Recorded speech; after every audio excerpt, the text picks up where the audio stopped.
ፈጽማ ተዘግታ የነበረችው ኢያሪኮ ላይ እስራኤላውያን ደግሞ ፈጽሞ ነው ያመኑት። የእግዚአብሔር ቃል ከወርቅ በላይ ነው። የእግዚአብሔር ቃል ለተከበረው ከአልማዝ በላይ ነው። በሕይወት ዕድሜ ሁሉ ማንም ካንተ ጋር አይቋቋምም። አማኞች በኢየሱስ ስም ስትሉ የሚፈርስ ከላለ ታምናለህ? የሆነ ሰው ደንግጦ የተመለሰበት አንተ ትዋልፋለህ። እንደ እግዚአብሔር ቃል የነገዳችሁ ንግድ ምስኪኖችን ያበላሃል። አመቱ ከመዘጋቱ ወዲህ ነብይ ነህ አንተ ምንድነው የፈለከው? ፍላጎት፣ ምኞት፣ ጸሎት ምንድነው ካልክ ለሁሉም የተዘጋ ለኔ ይገለበጥ።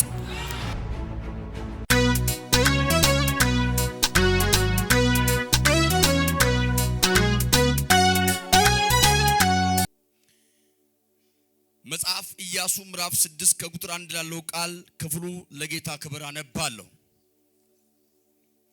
ኢያሪኮም ከእስራኤል ልጆች የተነሳ ፈጽማ ተዘግታ ነበረ።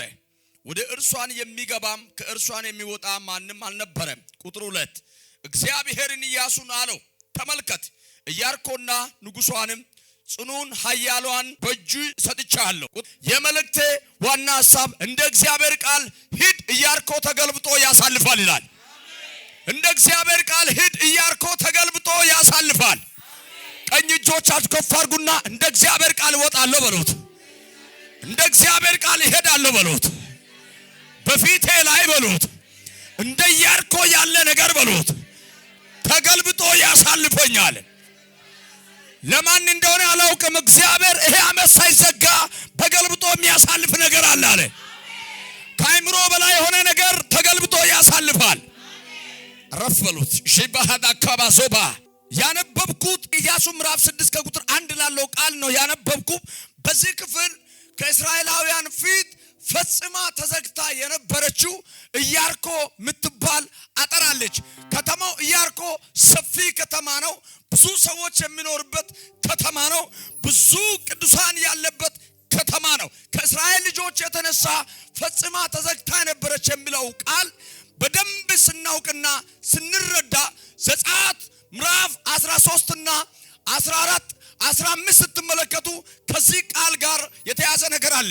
መጽሐፍ ኢያሱ መጽሐፉን ከመጽሐፉ በፊት የእግዚአብሔር ሰው ሙሴ ከሄደ በኋላ እግዚአብሔር በቦታውና በተራው ያስነሳው የእግዚአብሔር ሰው ኢያሱ ሙሴ ከሞተ በኋላ እግዚአብሔር ለኢያሱ እንደዚህ ብሎ ነው የተናገረው። ለኢያሱ ከሙሴ ጋር እንዲሆነው እንዲሁ ካንተ ጋር እሆናለሁ፣ አልጥልህም፣ አልተውም፣ ወደ ግራም ወደ ቀኝም አትበል፣ የዚህ ሕግ መጽሐፍ ከአፊ አይለይህ። ሃሌሉያ! እስቲ ሃሌሉያ በሉት ይልና በሕይወት ዕድሜ ሁሉ ማንም ካንተ ጋር አይቋቋምም። እጅ ከፍ አድርግና ማንም አይቋቋመኝም በሉት።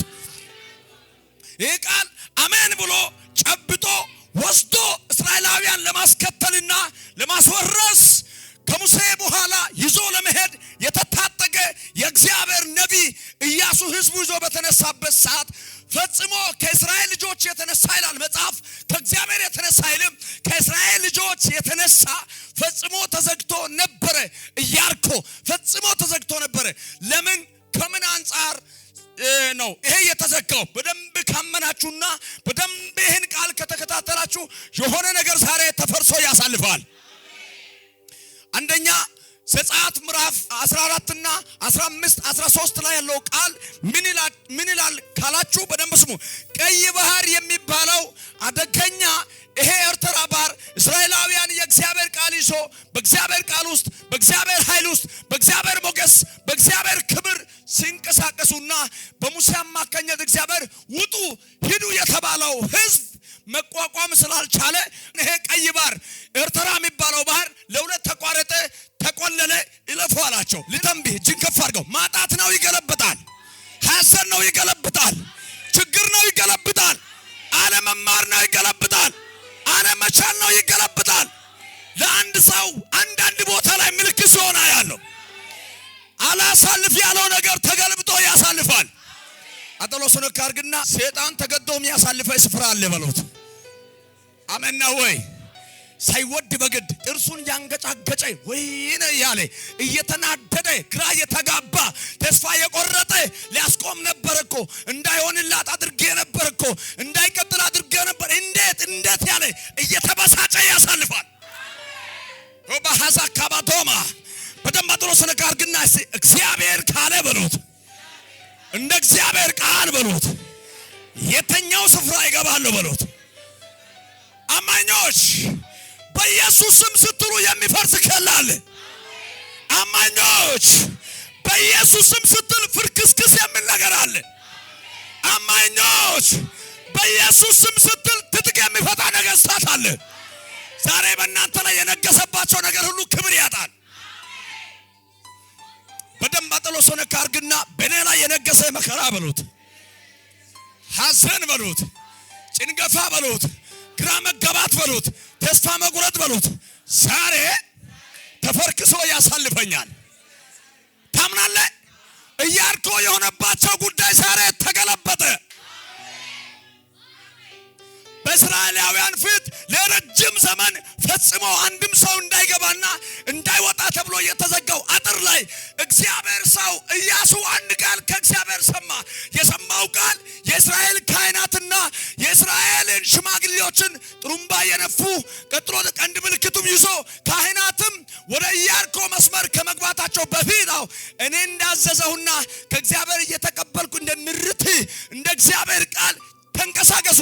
እኔ ጩሁ ስትሉ ጩሁ፣ እኔ ዙሩ ስትሉ ዙሩ። እኔ ከእግዚአብሔር የሰማሁት ቃል ከኢያሪኮ በላይ ነው አለ። ከፍ አድርጎ ፈጽሞ የተዘጋ ነገር ዛሬ ይገለበጣል።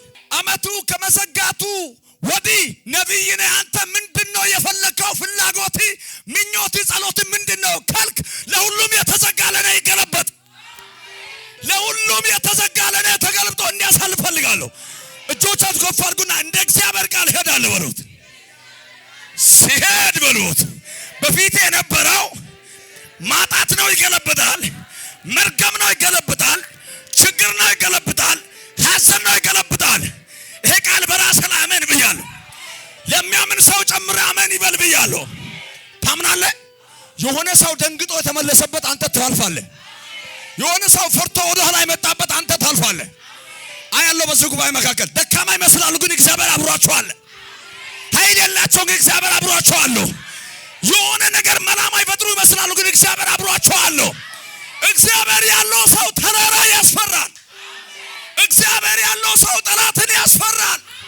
እግዚአብሔር ያለው ሰው የታጠረው ነገር ያፈርሳል።